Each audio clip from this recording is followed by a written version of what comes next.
সন্তানৰ প্ৰথম পৰিচয়টিয়ে হৈছে মা দেউতা।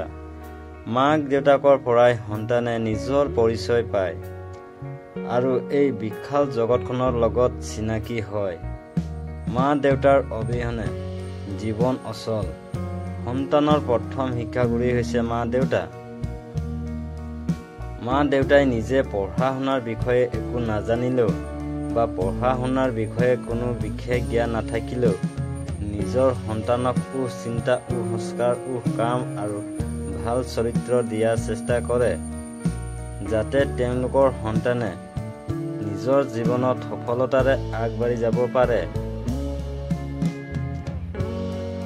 সন্তানৰ ইচ্ছা পূৰণ হেতু মা দেউতাই নিজৰ সকলোবোৰ বস্তু যেন তেওঁলোকৰ সুখ শান্তি, সপোন সম্পত্তি, টকা পইচা ইত্যাদি সকলোবোৰ বস্তু নিষ্পথে ত্যাগ দিব পাৰে।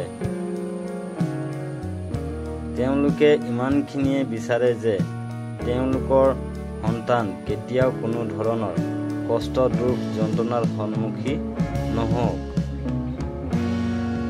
ধনী হওক বা দুখীয়া হওক, সকলো মা দেউতাই নিজৰ সন্তানৰ সদায় কল্যাণ হোৱাটোৱেই বিচাৰে। মা দেউতাই হৈছে এনে এটি শব্দ যাৰ মাজত লুকাই থাকে আনন্দ, প্ৰেৰণা, সাহস, বিশ্বাস, অনুভূতি।